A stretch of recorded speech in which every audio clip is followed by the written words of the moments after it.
के परिवार, बुजुर्ग माता बहन, नौजवान साथी और प्यारे बच्चों को मेरा हाथ जोड़ के नमस्कार।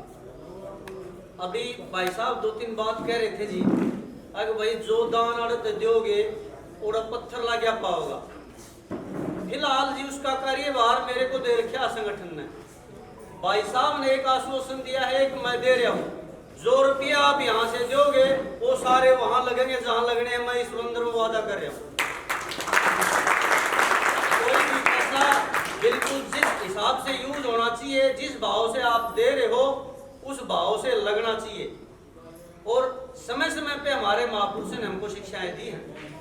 एक छोटा सा इतना सा भगवान आया था जिसका नाम वामन था। उस टाइम सबसे बड़ी ताकत थी राजा बलि, जिसको कोई हराने वाला नहीं था, लेकिन अपने ज्ञान से 3 डंग भूमि मांग ली और परास्त कर दिया। हमको शिक्षा दे दी कि अपने ज्ञान से बड़ी ताकत को हरा सकते हैं, लेकिन वो सतयुग था। फिर आए भगवान परशुराम, कोई सेना नहीं थी, शस्त्र भाव अर्जुन उस टाइम की वो तोप थी, किसी से हारता ही था, नदी के पानी को अपने हाथों से रोक लेता था। लेकिन एक लय ने सारी बाँझ छांग दी और वो भी मार दिया।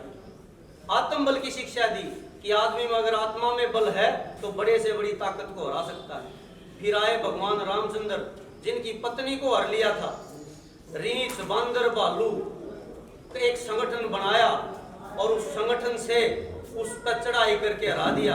एक शिक्षा दी कि संगठन में वो ताकत है, बड़ी से बड़ी ताकत को हरा सकते हैं। यो तो छोटा सा भवन है, इस भाई का से तीरो हम तो नस्त मस्त का करा कितने भवन बन जाएंगे।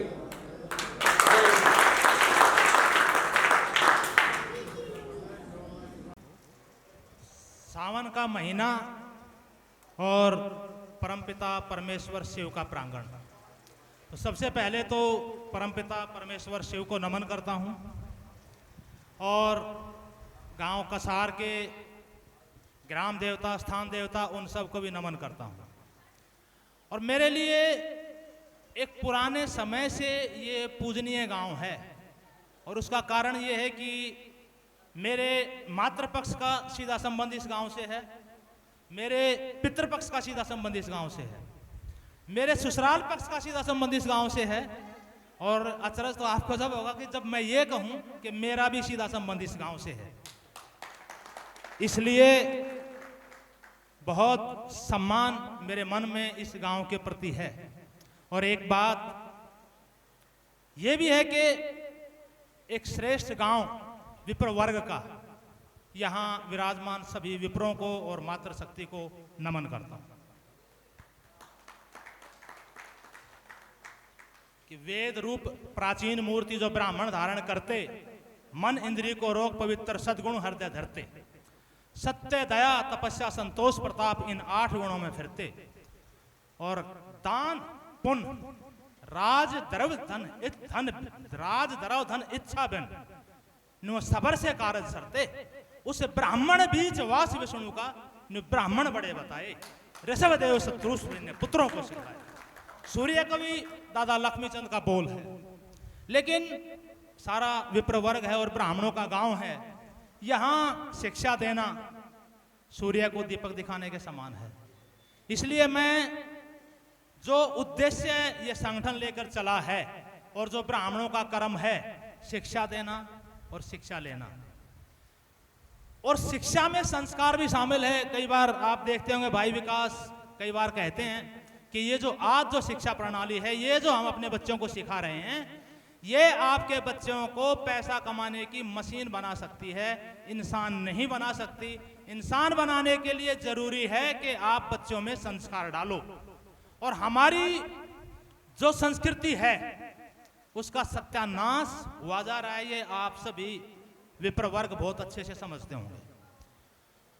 और संगठन, हमारी संस्कृति, हमारा स्वाभिमान एक छोटे से फोन के माध्यम से निकला हुआ।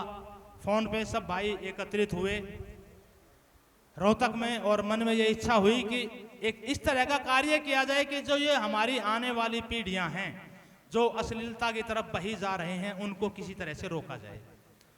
और मन में हुआ कि उसके लिए एक भवन निर्माण किया जाए जहां से इस संस्कृति का प्रचार प्रसार इस प्रकार से हो कि हमारे आने वाली पीढ़ियों को ऐसा कुछ नया करने को मिले कि उनके एक हाथ में कंप्यूटर हो और एक हाथ में वेद और शास्त्र हो। केवल इसी उद्देश्य को लेकर हमने ये संगठन बनाया और लगभग 7 करोड़ की लागत से एक भवन बनाने जा रहे हैं भिवानी में, उमरावत गांव में। और उस भवन की 1557 गज भवन बनाने के लिए हमने जमीन खरीद ली है।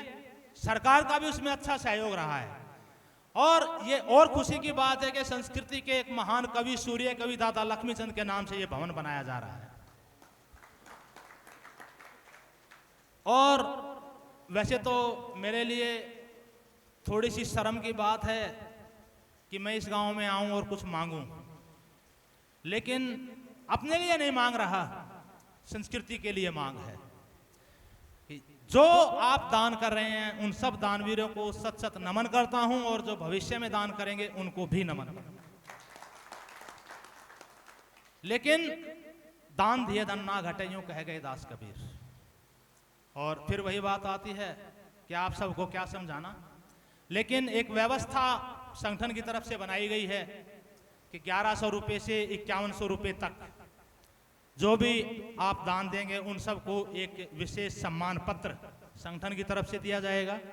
5100 रुपये से 11,000 रुपये तक जो भी दान देंगे उन सब का वहां पत्थर पे नाम लिखवाया जाएगा और मोमेंटो के साथ स्वागत किया जाएगा।